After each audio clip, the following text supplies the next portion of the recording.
Hello, in this video, I will show you how to do an electromagnetic simulation with HFSS. To do this, I will simulate a 50 ohm microchip line from 10 MHz to 20 GHz. The structure consists of three components: a signal line, a substrate, and a ground plane. The signal line has a width of 0.54 mm and a length of 10 mm. It is fabricated on a substrate with a relative permittivity of 3.48 and a thickness of 0.254 mm. The metal conductor has a thickness of 35 micrometer. A HFSS simulation has 6 main steps. Step 1. Create geometry models. Step 2. Assign boundaries. Step 3. Assign excitations. Step 4. Set up solution. Step 5. Solve. Step 6. Post process results. First, I insert a HFSS design into a new project and save this project. HFSS offers several solution types, including model and terminal. Both use similar underlying mathematics, but differ in how S parameters are expressed. For model option, S parameters are given in terms of incident and reflected powers. For terminal option, S parameters are expressed in terms of voltage and currents. I select HFSS for solution type and model for option. You can select the Auto Open Region option so that HFSS automatically creates the boundaries. However, I prefer to do it manually. First step.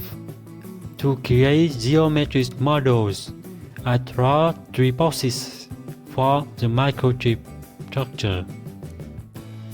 Click on the box symbol and create a box.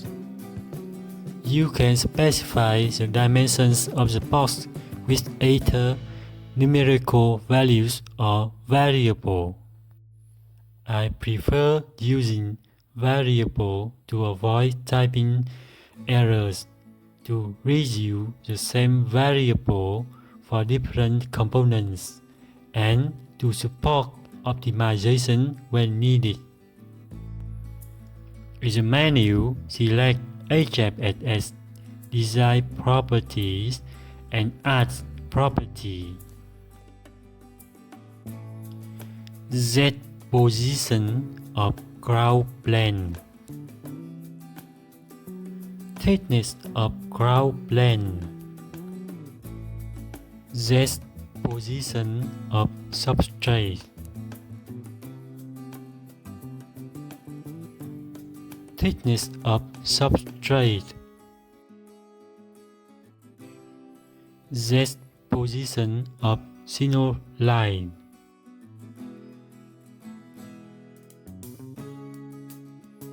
Thickness of signal line.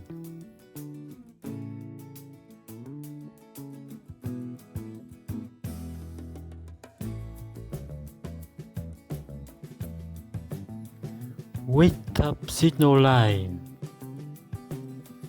Length of signal line.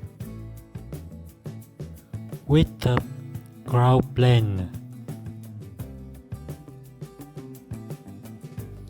I rename box 1 to GND and then modify its dimension using the variables.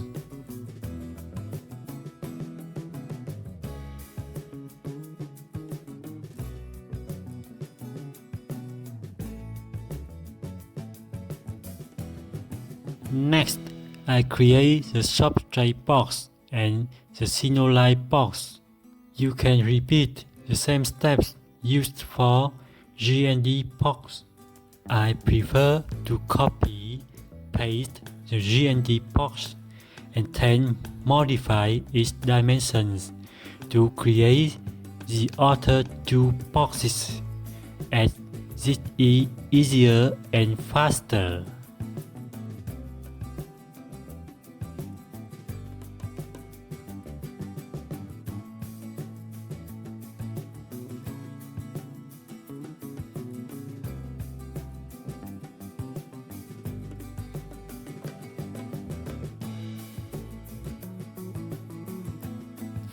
I update the colors of the components to improve visual clarity.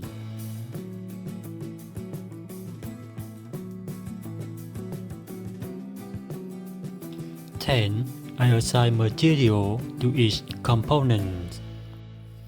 The GND and the synolite are made of copper, while the substrate uses a material with a relative permittivity of 3.48.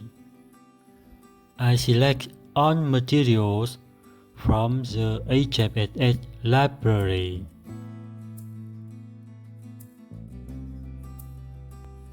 Second step, boundary assignment. Select the region symbol and set an absolute offset of 4 mm, roughly a quarter of the wavelength at the highest simulation frequency, 20 GHz. The region dimensions are critical. A larger region increases simulation time, while a region that is too small produces inaccurate results. Right-click the region, select Assign Boundary, and do Radiation because the microchip structure is in open space.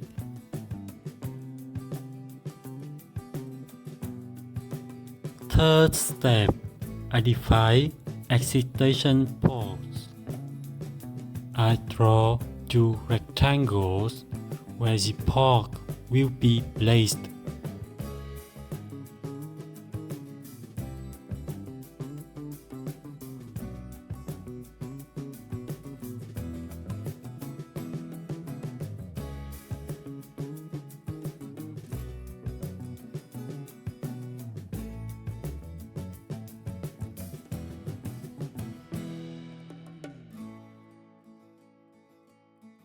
Several types of excitation ports are available.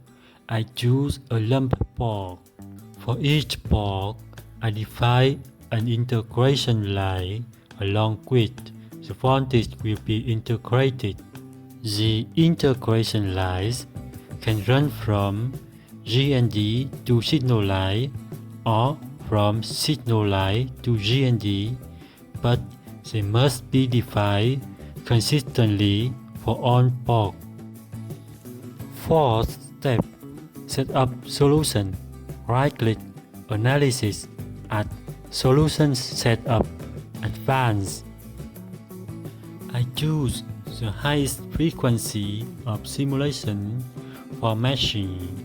Set the maximum number of passes to 20 and leave the other options as their default values.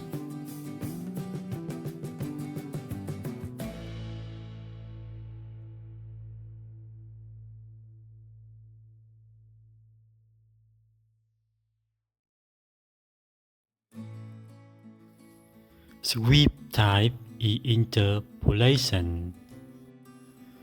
Frequency range is from 0.01 GHz to 20 GHz.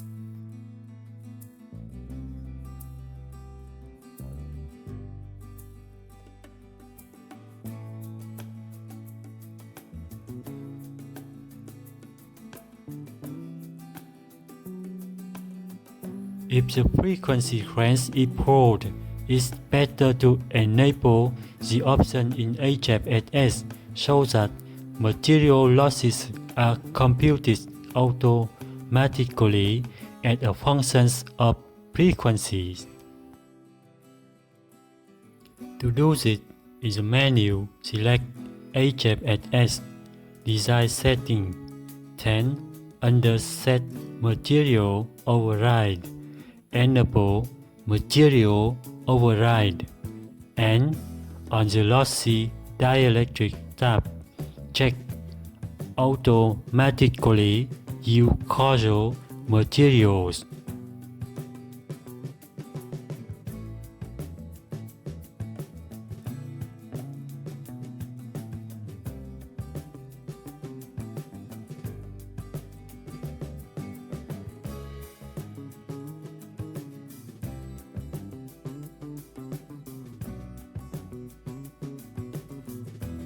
Fifth step, Solve. Right-click on Script, select Analyze, and then wait for the simulation to complete.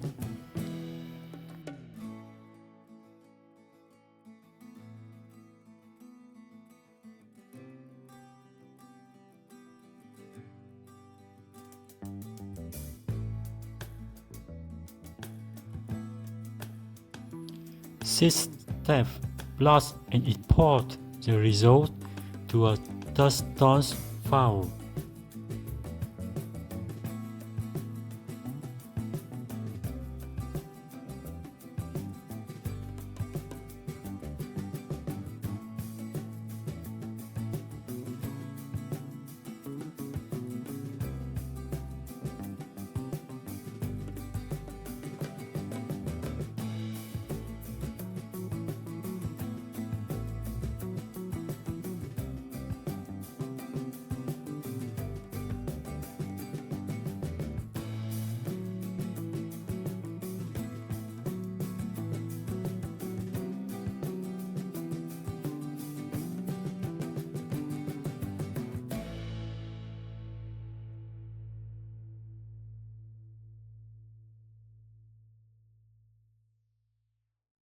The setups have a big impact on the simulation results.